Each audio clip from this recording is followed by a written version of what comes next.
welcome, creators, on this very solemn but beautiful Seattle day. The sun is out, it's a blue sky day, and we are here today to commemorate John F. Kennedy and the consciousness and the energy that he was trying to make humanity aware of. One of the things that we're going to focus on today is John F. Kennedy's amazing speech about secret societies and this monolithic conspiracy that he had become aware of. And this is what he was trying to inform not only America, I believe, but the world, that we were facing back in the 60s, early 60s, monstrous machine that was designed to disempower us and dominate and control us, to put it in very simple terms. And today, I feel so blessed because I have Eva Moore as my co-host, and we're going to be interviewing Nancy L. Hopkins, who wrote an amazing book that I'm in the midst of reading, and the title of that book is John F. Kennedy and the Jesus Christ Connection. It is a fascinating read, and so I'll bring my co-host on, and then we'll bring Nancy on. Eva, how are you doing today? I'm well, Tony. Thank you so much for inviting me to be on the show with you. It is an honor, truly. Thank you for the work that you put in to this show. I'm very excited. It's going to be an exciting day. Thanks to all the work and for your invitation.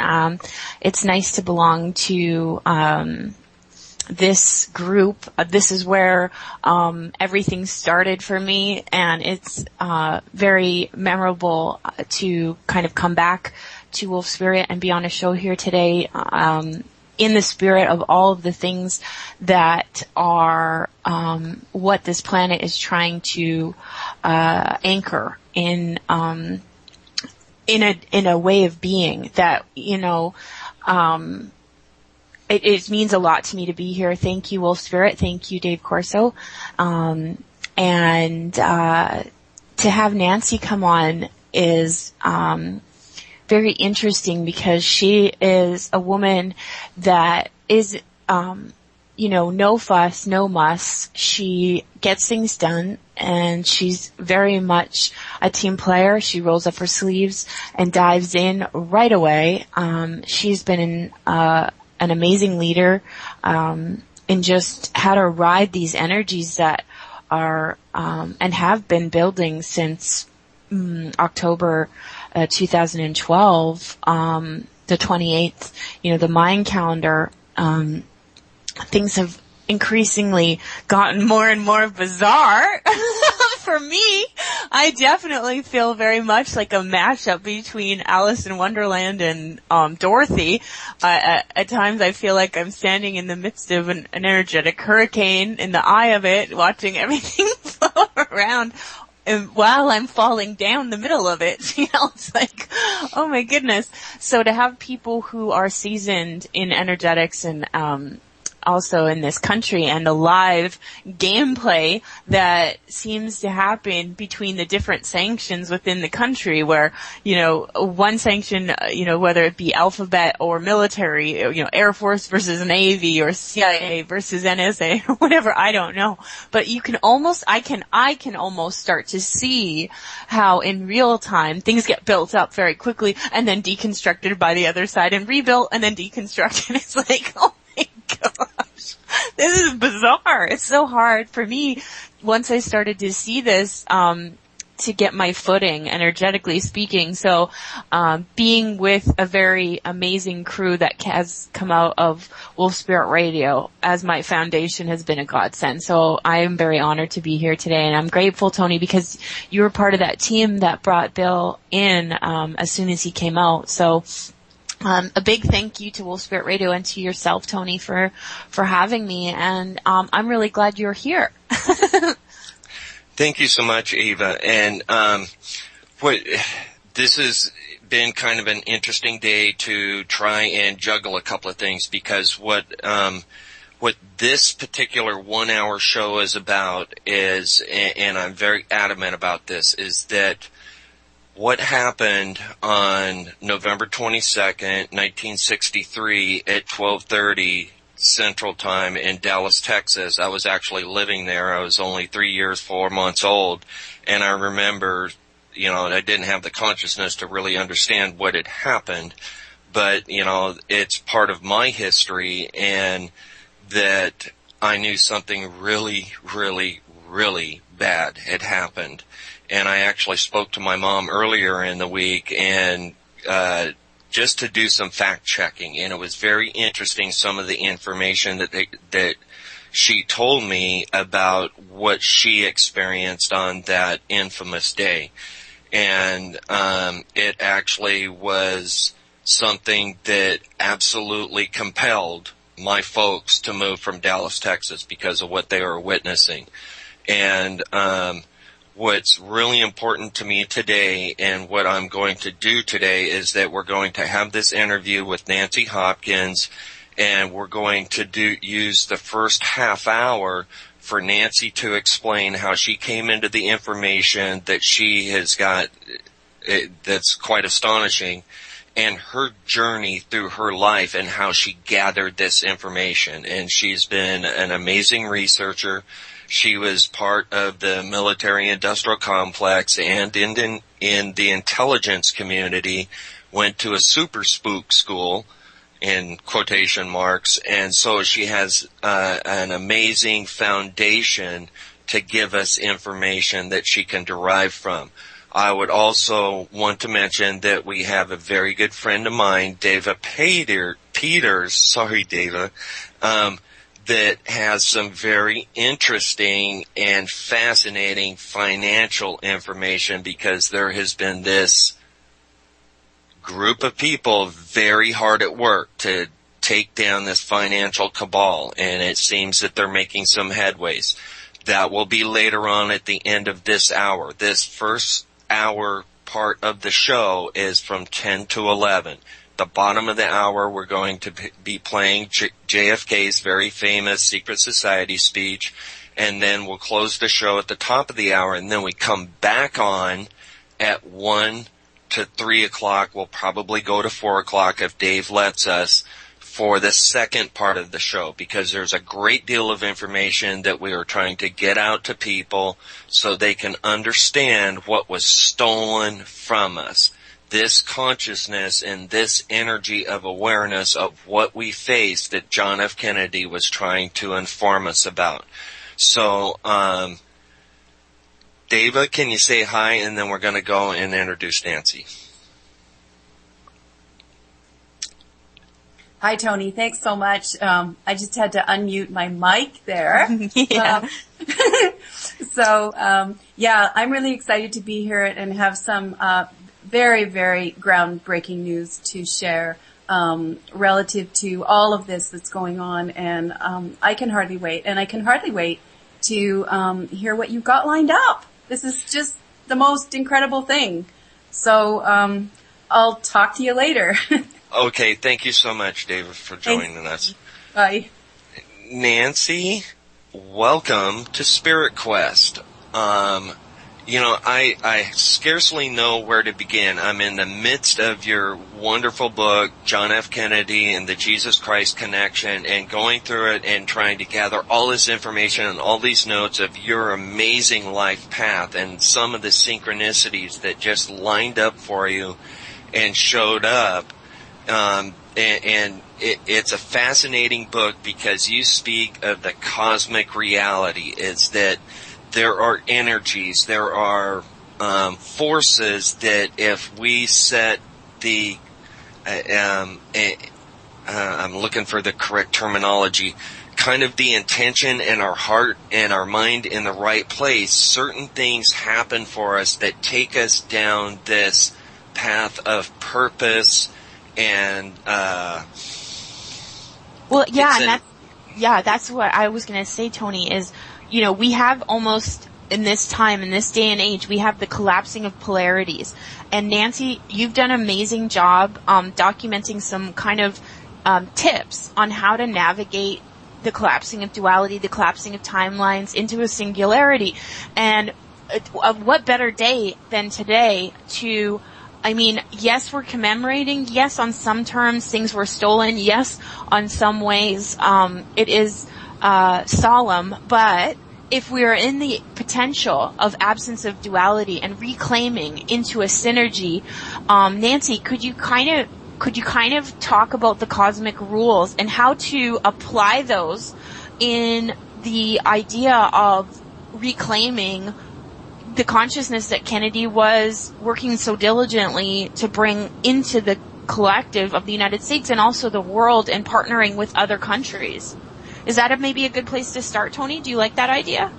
I would like to get into that after his speech. What I really would like Nancy to do is to kind of give her life journey, just highlighting the high spots, because it's fascinating, that journey and where it took her and the synchronicities of that journey, because it was almost as if, at least, and this is just my take on what I read, is that, Nancy, you had amazing experiences that literally directed you, and you had major decision points that just showed up, and it was very clear to you. So could you go into that? And thank you so much for joining us, Nancy. Thank you, Tony, Eva, Wolf Spirit, Diva, and the radio network out there that we're trying to connect with. My story is one that began when I was 15. It began, in about 20 minutes. Yep. It was a generation of children who had been brought up to believe certain things. I can't believe I'm getting this emotional. This is very funny. It's like I started counting down at midnight.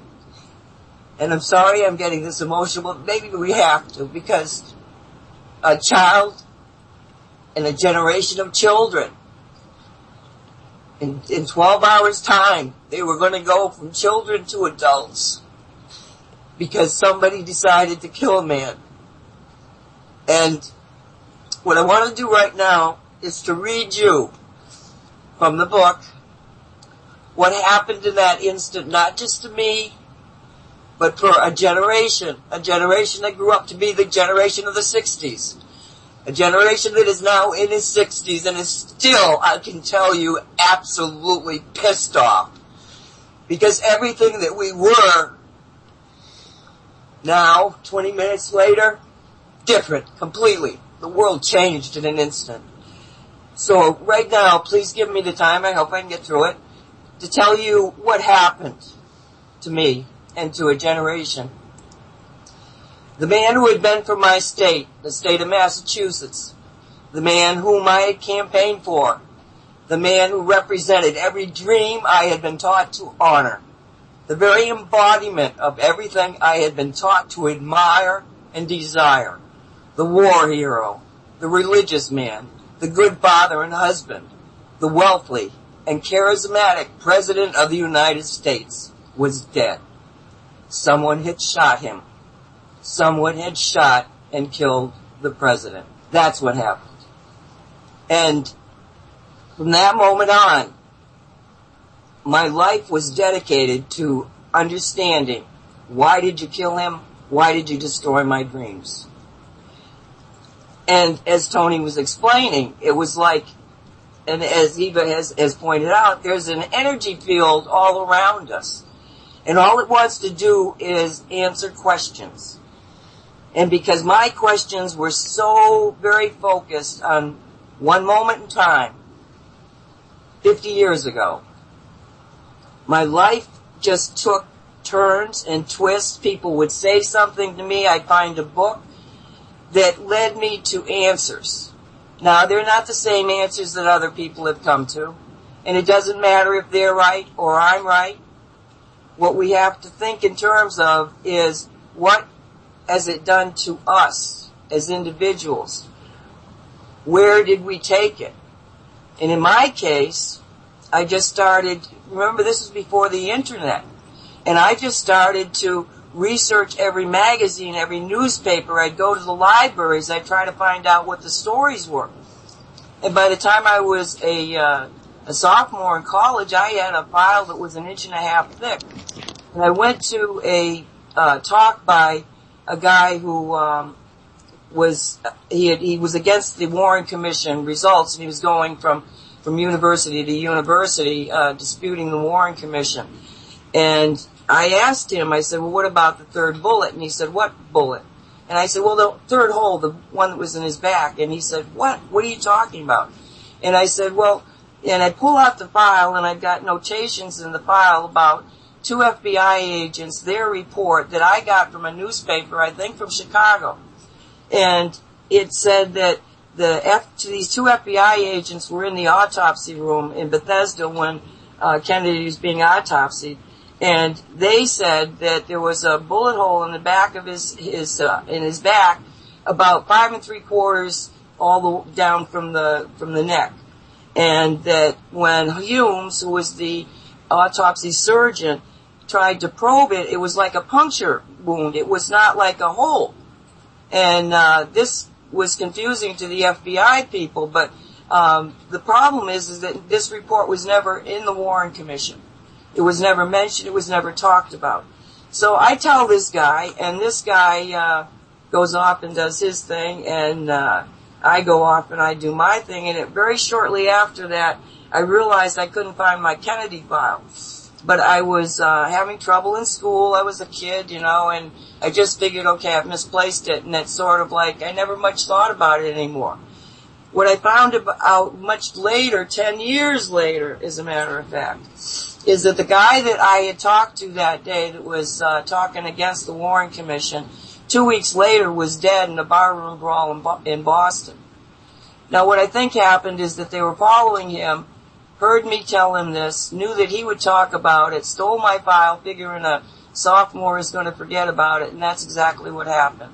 But David Lifton did not disappear, and David Lifton went into the case by a strange way in that he took Humes's, the autopsy surgeon Humes's testimony, and he brought it to a neurosurgeon, and he said to the neurosurgeon, not telling him what this report said, where it was from, he said, can you tell me what this means? And the neurosurgeon read it, and he said, well, I don't know what this is about, but this apparent autopsy surgeon is saying that he didn't say the president, he said that the body, when it got to the autopsy table, that the brain was already autopsied. Now understand that the surgeon who was responsible for the Bethesda autopsy, in testimony to the Warren Commission, in such technical neurosurgeon words that nobody understood it until David Lifton had a neurosurgeon translate it, was saying that when he got the president's body, the head looked like it had been autopsied. And this is the basis for Lifton's theory that the bullets came from the front, that there was somehow, they stole the body and changed the trajectory from making it look like the bullets came in from the front, that they punctured or put holes in the back of his head, in the back, thinking that the neck wound was that they were trying to fix the neck wound by this weird puncture. It's such a bizarre story that you go, no, this can't possibly be. However, and again, this is where fate comes into the picture. I was watching the television for all that time between Friday when he was assassinated and then after the burial, and they stopped on Monday doing all of the non-stop television. And I guess I was in charge of the television, and at that time you had to walk over and actually turn the channel. And there was only 3 channels, and I kept going back and forth and back and forth. As soon as they started repeating themselves, I'd go to the other channel. So I'm on this channel, and I do believe it was CBS, and they're outside of the Bethesda hospital where they're going to do the autopsy, right outside the autopsy room. And there's these 2 commentators are standing there waiting for the president's body to be taken off of Air Force One and transported by hearse to Bethesda's hospital. And while they're out there, they start, and I wish I could depict to you, you're looking at the building, and you're looking kind of far away. It wasn't like you were up close. And all of a sudden, from the left-hand side of the screen, there comes an ambulance, and the ambulance backing in very slowly, and the doors are opened, and a casket is taken out of this vehicle. And the commentators are talking about it. He said, wow, this is really strange. What is this ambulance doing here with this casket?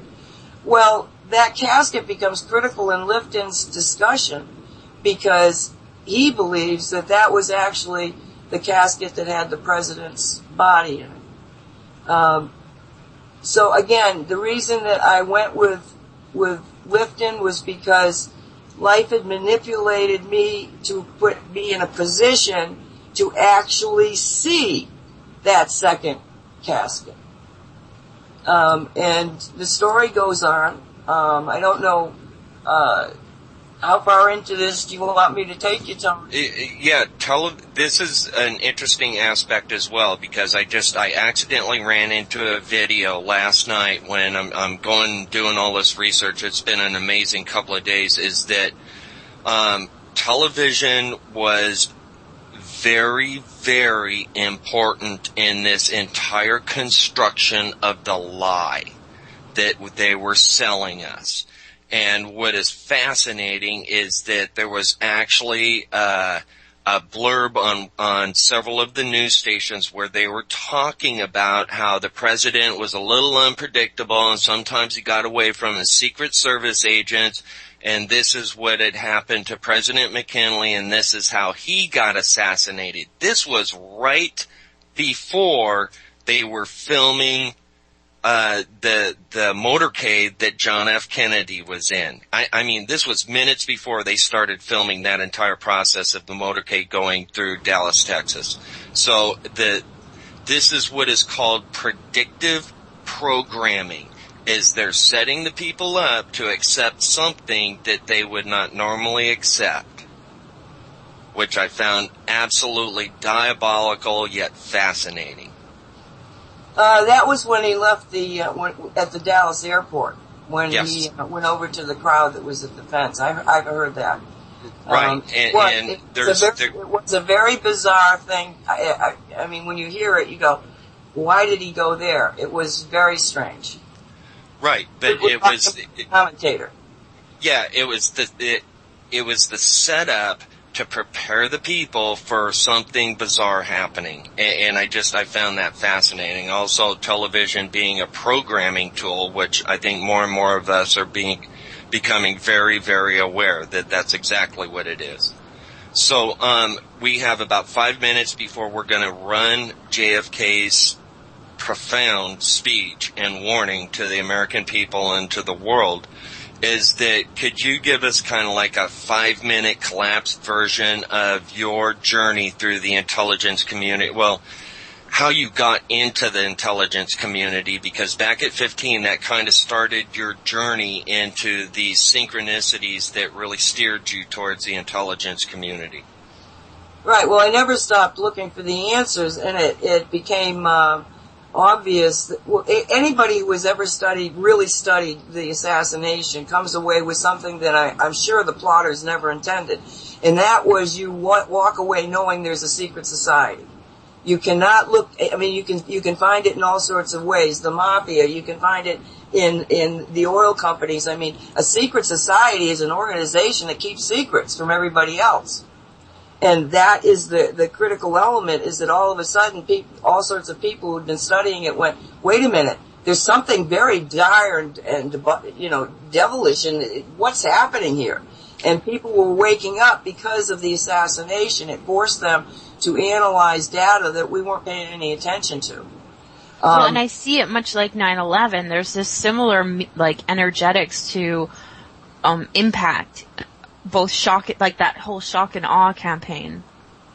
Yes, and that's how they manipulate your brain into listening to whatever dribble they're giving you as an explanation, because the human brain is breaking down under the impact of something so horrific, and then somebody says, no, it happened this way, it was a lone nut. Oh, okay, thank God, it's a lone nut. But those of us that looked at it were starting to find the secret society connections. Now, in my case, what I discovered was that Lee Oswald was working for the Americans as an agent, an intelligent agent. He was not the shooter. He was aware of it. He had already stopped it in Chicago.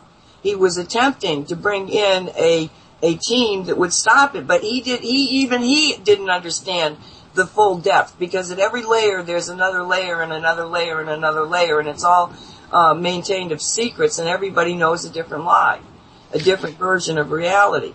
And so what happened is that as I got deeper into this thing, I discovered a connection to the key to explains why most people, when they say, oh, it can't happen, how could after 50 years all these people keep the secrets? Well, in fact, there's been a lot of people that have not kept the secrets, but the average person has not been informed.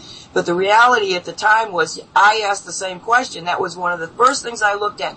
Well, how could all of these people, the Secret Service were implicated. Certainly the Sheriff Department of Dallas was implicated. You've got the CIA implicated, the FBI. You've got all of these different groups implicated. What was the connection? What brought them together so that they will willingly conspire to keep secret the assassination of the President of the United States? And to make a long story short, it turned out to be Freemasons. And from Freemasons, I was led to Nazis. And anybody... Yeah, that was a fascinating link in your book, is that these secret societies, the Freemasons, the Nazi Brotherhood, they came to the U.S. under Operation Paperclip, and how they embedded themselves, and probably previous to World War II, but they had already embedded themselves within the Masonic Society. And there's also the aspect of, yes, the Jesuits, the Vatican, some dark factions of the Vatican, and the Rosicrucians. And, Dave, I would like you to spin up at this point this sacred, energetic point of, in 2 minutes, is when John F. Kennedy was assassinated. Would you please spin up his speech so we can honor him, commemorate him, and bring back into the consciousness and the energetic field the awareness and the energy that was stolen from us. Thank you so much, Dave. Ladies and gentlemen, the very word secrecy is repugnant in a free and open society. And we are, as a people, inherently and historically opposed to secret societies, to secret oaths, and to secret proceedings. We decided long ago that the dangers of excessive and unwarranted concealment of pertinent facts far outweighed the dangers which are cited to justify it.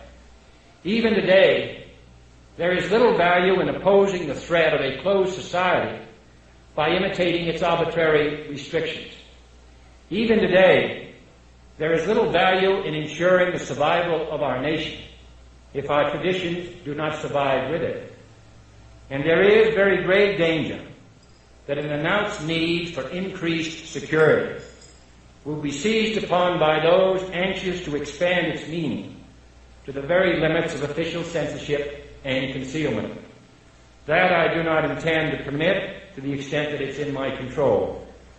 And no official of my administration, whether his rank is high or low, civilian or military, should interpret my words here tonight as an excuse to censor the news, to stifle dissent, to cover up our mistakes, or to withhold from the press and the public the facts they deserve to know.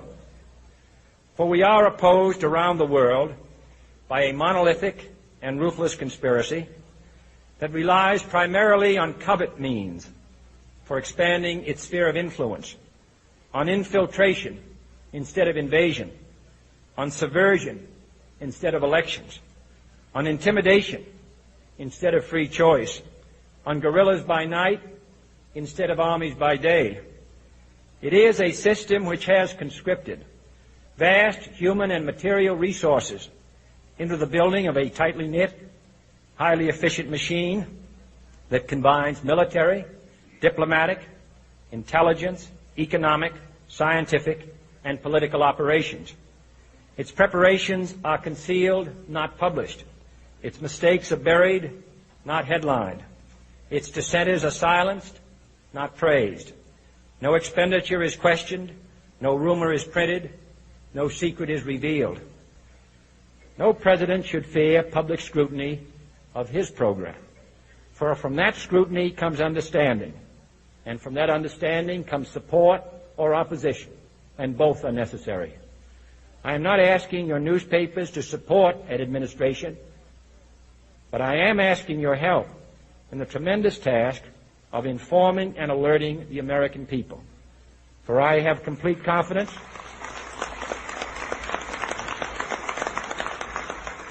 in the response and dedication of our citizens whenever they are fully informed. I not only could not stifle controversy among your readers, I welcome it. This administration intends to be candid about its errors. For as a wise man once said, an error doesn't become a mistake until you refuse to correct it. We intend to accept full responsibility for our errors, and we expect you to point them out when we miss them. Without debate, without criticism, no administration and no country can succeed, and no republic can survive. That is why the Athenian lawmaker Solon decreed it a crime for any citizen to shrink from controversy.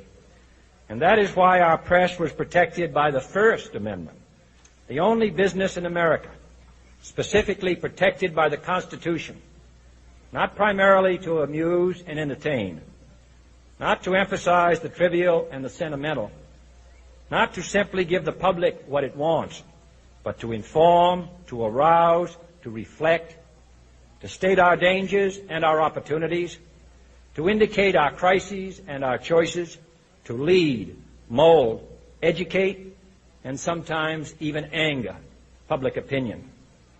This means greater coverage and analysis of international news, for it is no longer far away and foreign, but close at hand and local.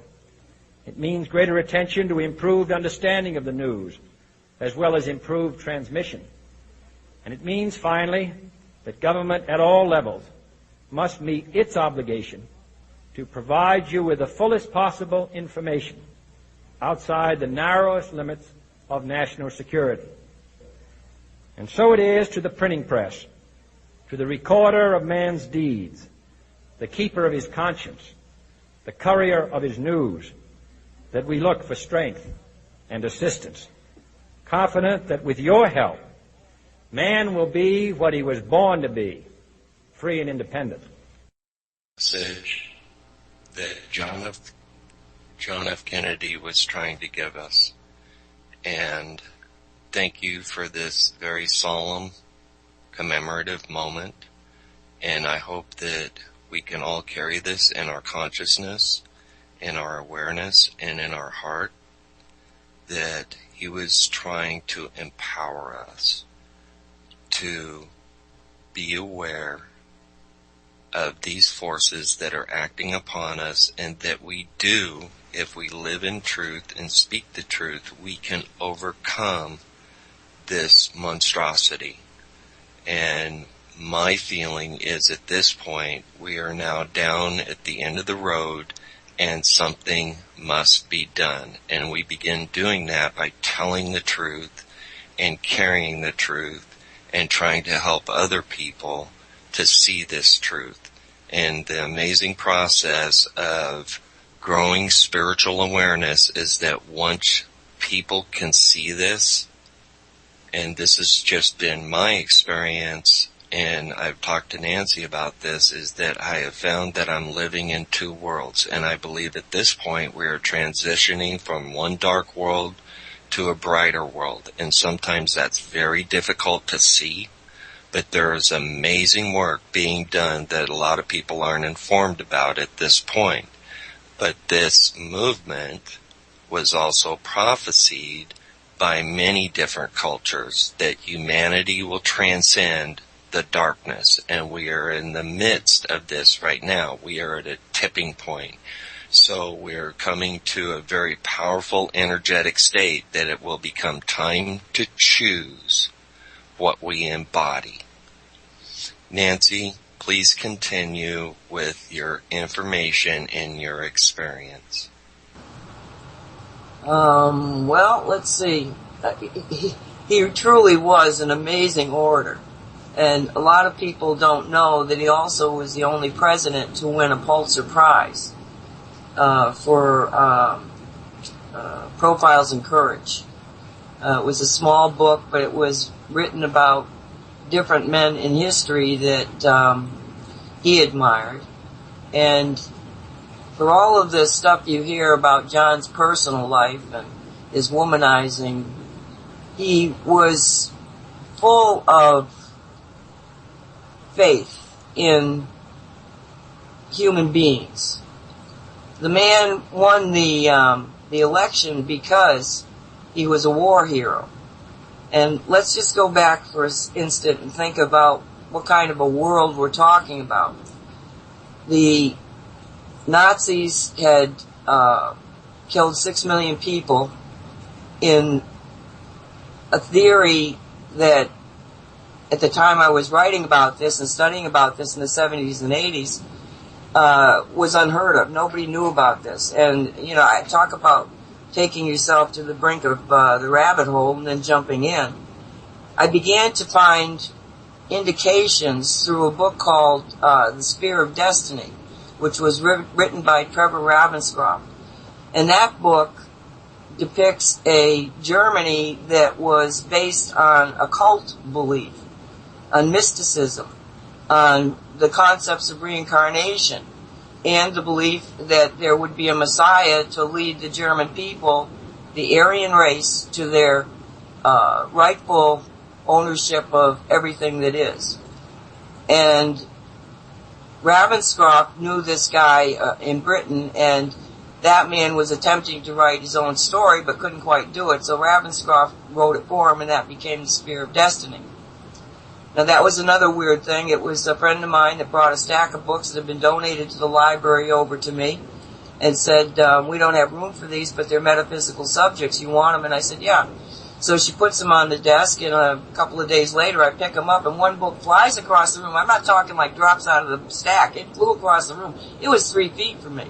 And I said, whoa, why is this so energetic? And that was Ravenscroft's book. And it set me on a trail to understand the occultism of the Nazis.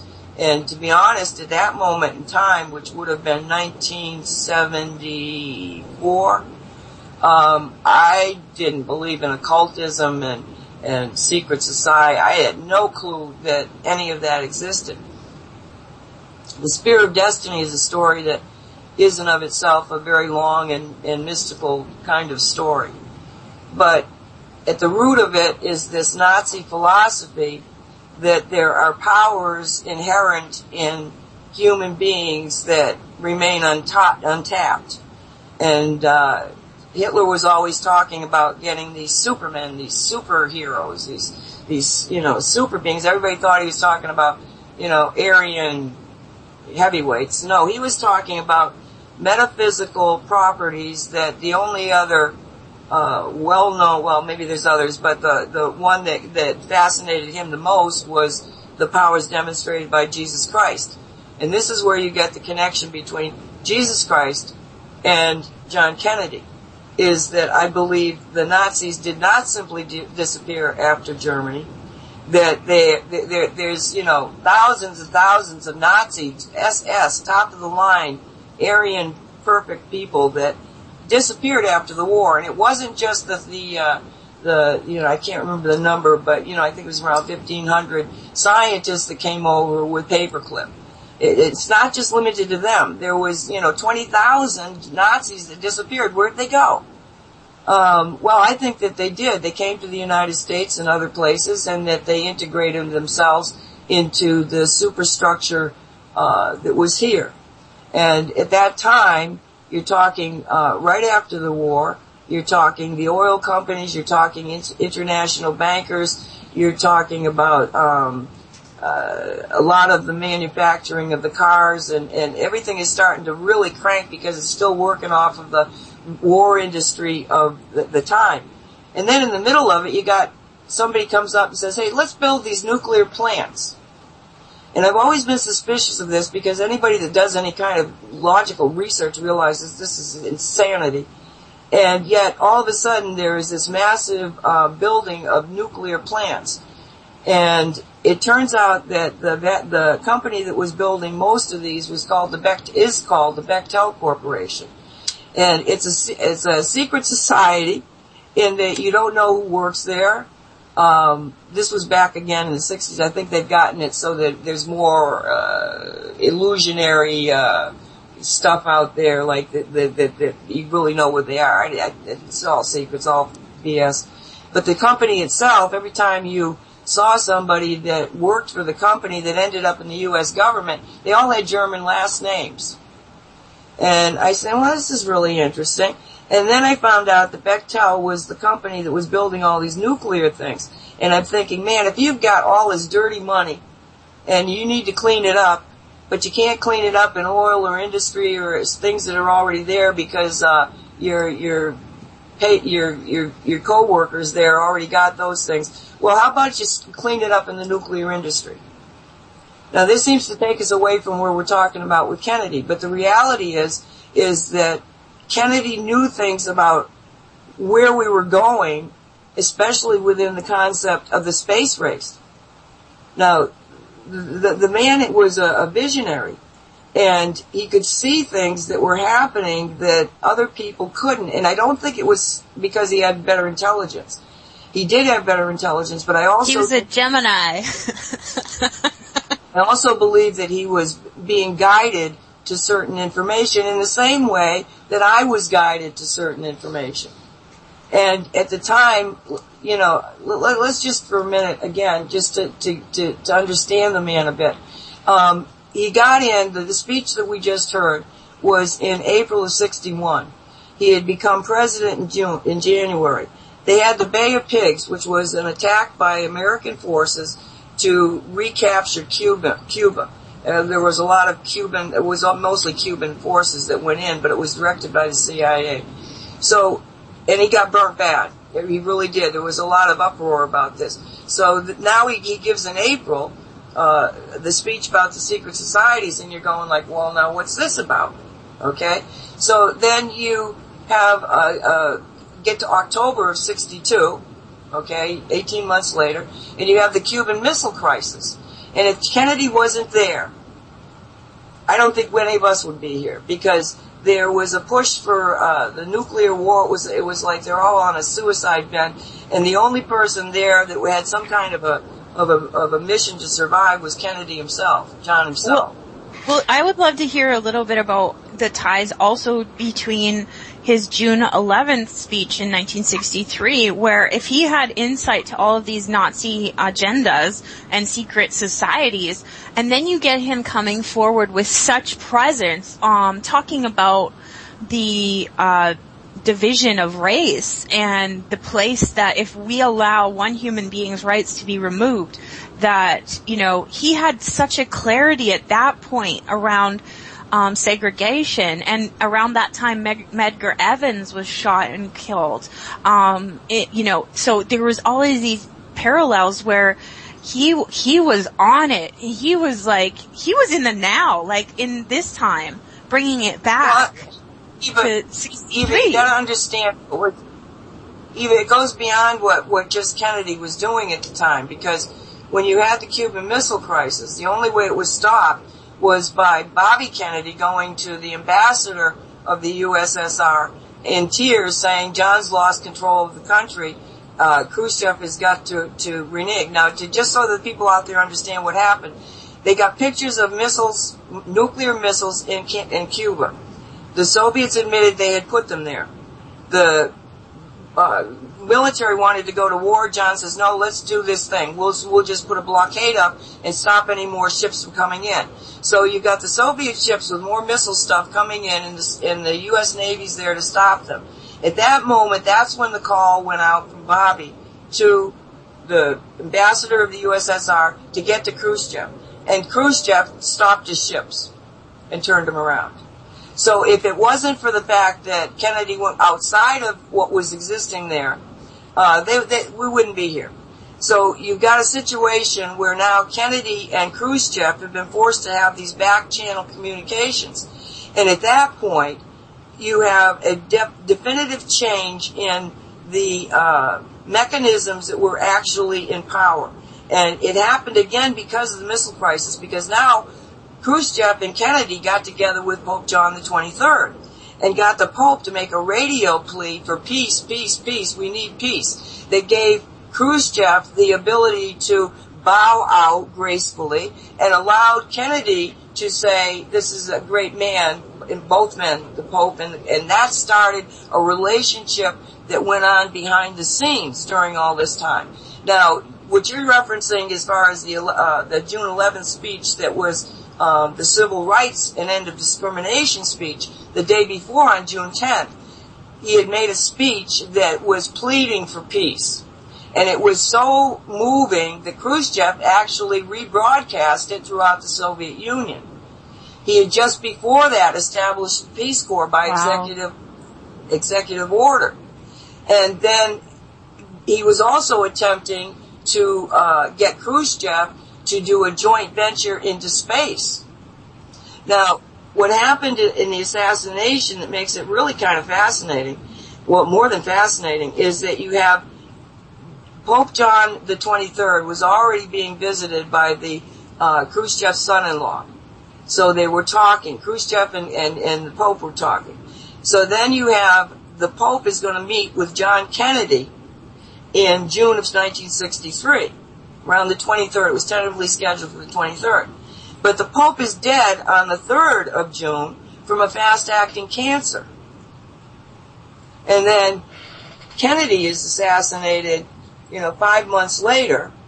And then you have David Rockefeller going to Moscow to talk to the Politburo saying, if you don't get rid of Khrushchev, we are going to come out with a Warren Commission report that says Oswald was working for the Soviets.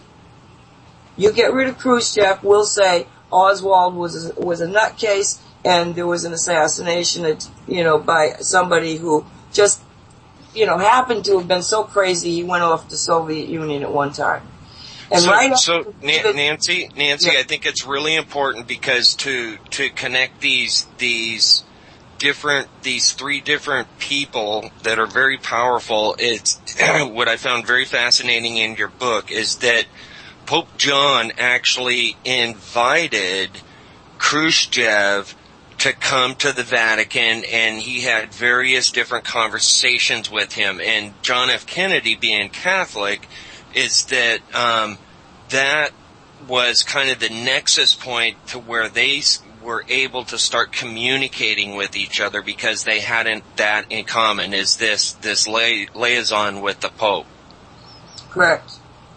So it's fascinating how that was developed and how these three very powerful figures came into this communication at just the right place at just the right time to literally divert a world disaster. Yes, and then they were, they were all assassinated because Pope John the 23rd was assassinated by a fast-acting cancer, which we know now was developed by the United States in that time frame. Jack Ruby died of a fast-acting cancer. So, So this goes back to the Oswald connection to the woman that he was speaking of also. Can you get into that? Yeah, Judy Berry Baker. She was a young lady, must have been absolutely brilliant, and her grandmother died of cancer. So she started on her own some first experiments into cancer and got noticed by the Black Ops operations of the United States. And they took her in, sucked her in, took her to colleges, did this sort of thing. But what they wanted her to do was to develop a fast-acting cancer. And she was a young kid, really, And so when she finally realized that that's what they were wanting her to do, they told her, yes, it's true, we're wanting you to do this, but it's because we're going to kill Castro. Now, the guy, and she ended up in New Orleans, and at that time, Lee Oswald became the agent to protect her and help her, kind of watch over her. And that's how she ended up meeting Lee. And so now, after, 50 years, and she's 76 years old or something, she wrote a book in 2010 called me and Lee, how I met and fell in love with Lee Harvey Oswald. I recommend it to everybody. She's an extremely brave woman, an extremely lucky woman, because the people that she was with in New Orleans, they were all dead. They were dead within months. But nobody ratted her out. Nobody said who she was. And she just, again, she was blessed. She was the one that was going to carry the message that Lee Harvey Oswald, and today is the day that his life changed forever. He was not an assassin. He was somebody that was trying to do the right thing. But he didn't know who to trust, and apparently he couldn't trust anybody. So, is there something else you'd like me to say, Tony? I'm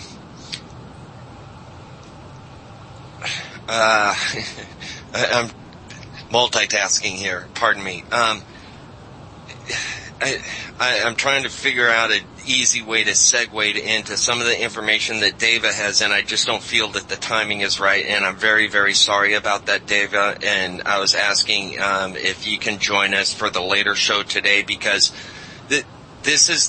there's some very important information that you have, and I really want to get this out into the people's consciousness and energetic fields, because some amazing things are happening in the financial realm.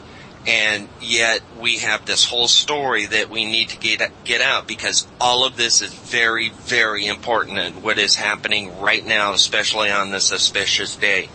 And all of this ultimately comes to this domination and control mechanism that we call money. And there's some very powerful forces at work to keep this financial system in this position of domination and control. And people really need to understand, if you step back and you look at the big picture, these psychopathic parasites control all the printing presses, and all of this is through the secret societies and these different corporations. And this is what JFK was trying to warn us about. And this is one of the reasons why he was assassinated. He had already started printing money that wasn't through the Federal Reserve. And because he was printing it through, and I forget the institution. Can you help me with that, Nancy? I'm not real knowledgeable. Yes, I am. But he was printing silver-backed certificates and money. And this was one of the things, is that when we look at history, is that anybody that threatens the financial institutions, they get wiped out. They get taken out. And JFK had already started printing this money, which was being printed without having to pay interest on it, which is what the Federal Reserve does to us, is that we have to pay interest on printing our own money. And that interest goes to the royal families in Europe. And this is part of the domination and control mechanism. And when you really start understanding about the difference between money and currency, you are the resource. And this is very important for people to understand. It's your energy, it's your efforts, it's your work that gets embodied in currency. But we have this fictional monopoly money that is dominating and controlling us. And it's just simply a tool for the domination and control mechanism. And the secret societies and the corporations are all involved in this very intimately, incestually. It is absolutely amazing in the power that they have. So ultimately, if you have control of all the printing presses and the economy and the corporations, it's not about money anymore. It's about domination and control. Tony, the thing of it is it's not about any of those things. It's about faith. I mean, yes, exactly. Exactly. When you go into a bank, what do? You start whispering. You don't have any people in the line going, yeah, I had a drink last night. You know what I mean? It's all whispering. Where else do we whisper? In a church. Library. And the thing of it is that the belief in the financial system is all based on faith. It's all it is. It's faith-based. You could start printing money anywhere. As a matter of fact, they're doing it. There's towns out there in little communities that have started to print their own money. And there was just a court case that upheld it, that they can print that money and they can use it within their town borders. The reason that we ever went got involved in the American Revolution wasn't because they had to pay taxes on tea. It was the way they had to pay taxes on tea. They had become very, very successful in the American colonies to the point that they were probably being, seen as a threat. So the Parliament made it a requirement that all of the money that was used in the colonies had to be from the Royal Crown, from the Bank of England. Well, how are you going to get this money? Well, you have to borrow it. You have to borrow it, now you're paying interest on it. That's why we went to the American Revolution, to the right to print our own money. Okay, and thank you so much for that. And unfortunately, we're coming to the end of the show. We only have a minute left. And I am imploring the listeners, the creators out there, to join me at 1 o'clock this afternoon, and we're going to have Eva Moore back, Nancy Hopkins back to fill out this story. We've kind of laid some pieces in place to where we can understand the big picture, and Dava is going to come back and join us as well with this financial information that she has and the undercurrents and the people who are working to really free humanity. So thank you so much for joining us on this very auspicious, sacred, and commemorative hour. And bless you, my listeners and creators. And yeah. I feel so grateful for these three powerful women who have joined me today. And we are looking forward to you joining us again at 1 o'clock this afternoon and joining in this discussion that we're having about what happened to JFK and the connections to the secret societies and how they're dominating and controlling us. And Nancy and Dava both have information, as well as you, Eva, on how we can free ourselves and what is coming in the very, very near future, because we can create this freedom and eliminate